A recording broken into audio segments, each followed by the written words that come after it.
تمام دیکھنے والے ناظرین اور سننے والے سامعین محترم کو میری طرف سے السلام علیکم ورحمۃ اللہ وبرکاتہ۔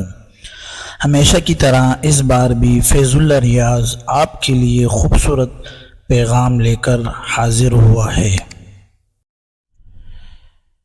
آج ہم بیان کریں گے حضرت حسین رضی اللہ تعالی عنہ کی شہادت۔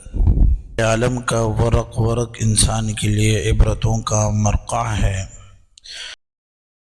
اس تاریخ کے بعض واقعات تو انسان کے ہر شعبہ زندگی کے لیے ایسے عبرتناک ہیں جن سے صرف نظر نہیں کیا جا سکتا۔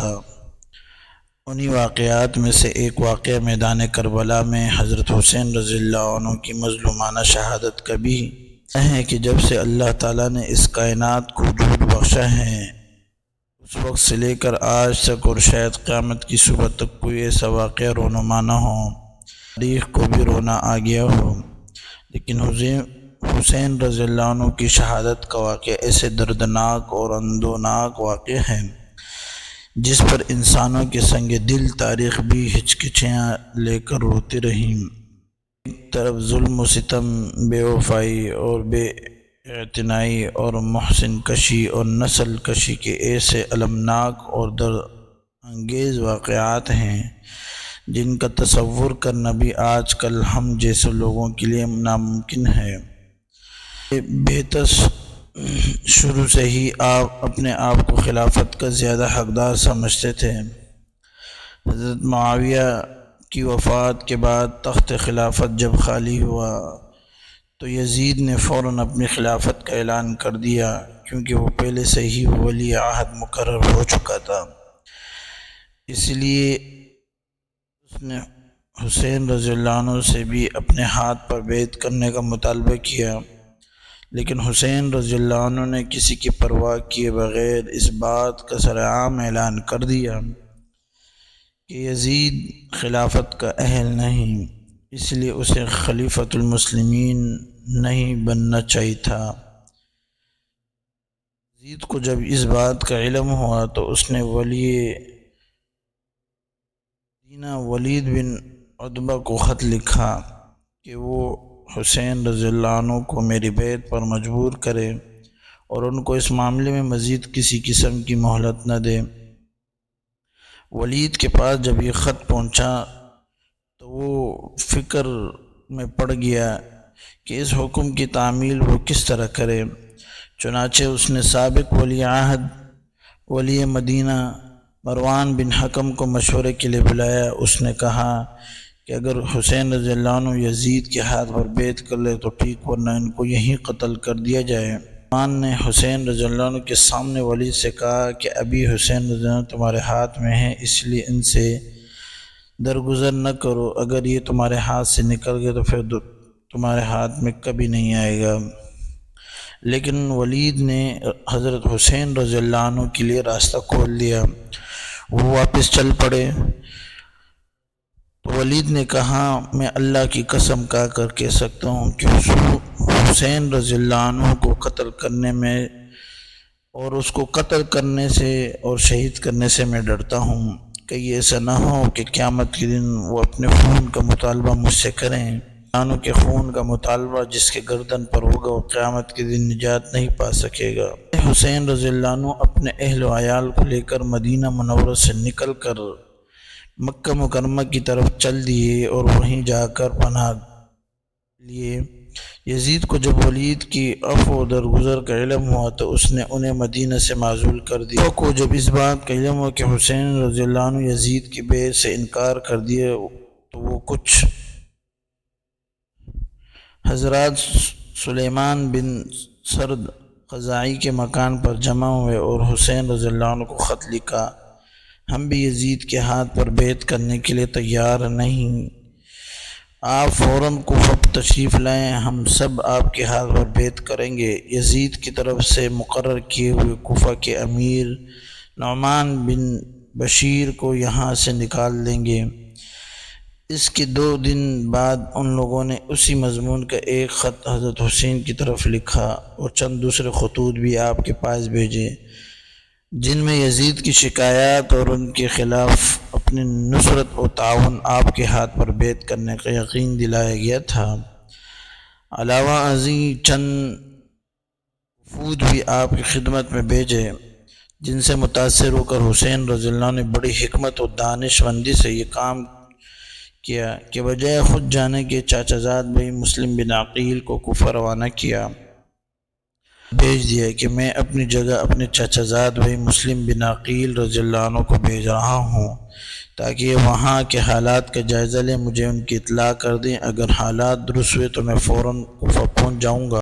مسلم بن عقیل جب چند دن کوفہ میں گزارے تو انہیں اندازہ ہوا کہ یہ لوگ واقعتاً یزید کی بیعت سے متنفر حضرت حسین رضی اللہ کی بیعت کے لیے بے چین ہیں۔ چنانچہ انہوں نے چند ہی دنوں میں اہل کوفہ سے 18,000 مسلمانوں کی امام حسین رضی اللہ کے لیے بیعت لی اور حسب ہدایت حسین رضی اللہ کو کوفہ آنے کی دعوت دے دی۔ جب لوگوں میں یہ خبر مشہور ہوئی تو حسین رضی اللہ عنہ کوفہ جانے کے لیے عزم کیا، بجوز عبداللہ بن زبیر رضی اللہ عنہ کے، اور کسی نے آپ کو کوفہ جانے کا مشورہ نہ دیا، بلکہ بہت سے حضرات آپ کی خدمت میں حاضر ہوئے اور آپ کو یہ مشورہ دیا کہ آپ کوفہ ہرگز نہ جائیں، اہل عراق اور اہل کوفہ کے وعدوں اور ان کے بیعتوں پر بھروسہ نہ کریں، کیونکہ وہاں جانے میں آپ کے لیے بڑا خطرہ ہے۔ حضرت حسین رضی اللہ عنہ کو کوفہ کی طرف روانہ ہونے کا مکمل شرح صدر ہو چکا تھا، اس لیے آپ رضی اللہ عنہ اپنی بصیرت اور دور اندیشی کے سبب 18 یا 9 ذی الحجہ کو 20 ہجری کو مکہ مکرمہ سے کوفہ کے لیے روانہ ہیں۔ کوفہ میں جب ابن یزید کو آپ کی آمد کا اطلاع ملی تو اس نے مقابلے کے لیے پیشگی اپنا ایک سپاہی قادسیہ کی طرف روانہ کر دیا۔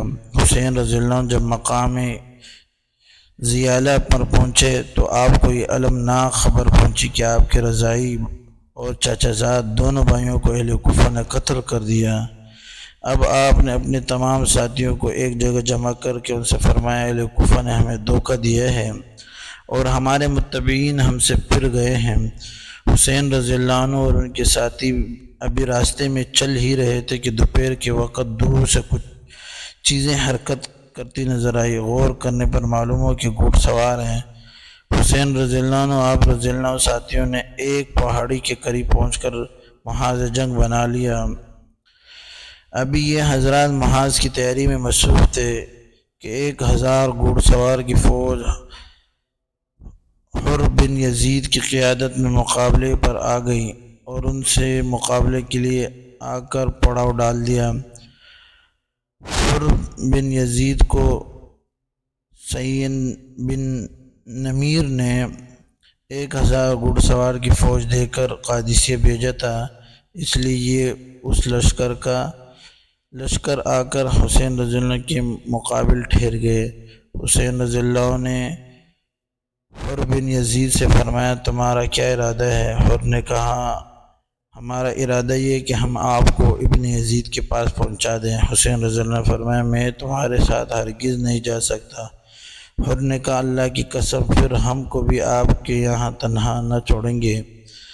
اس کے بعد حر نے کہا کہ مجھے آپ سے قتال کرنے کا حکم نہیں دیا گیا، بلکہ حکم یہ کہ میں آپ سے اس وقت تک جدا نہ ہوں جب تک آپ کو ابن یزید کے پاس کوفہ نہ پہنچاؤں، اس لیے آپ کو ایسے راستے اختیار کریں جو نہ کوفہ جاتے ہوں نہ مدینہ کو، یہاں تک کہ میں ابن یزید کو خط لکھوں اور وہ آپ بھی یزید اور ابن یزید کو خط لکھیں، شاید اللہ تعالیٰ میرے لیے کوئی مخلص پیدا فرما دے اور میں آپ کے ساتھ مقابلے کرنے اور آپ کو ایذا پہنچانے میں سے کسی طرح بچ جاؤں۔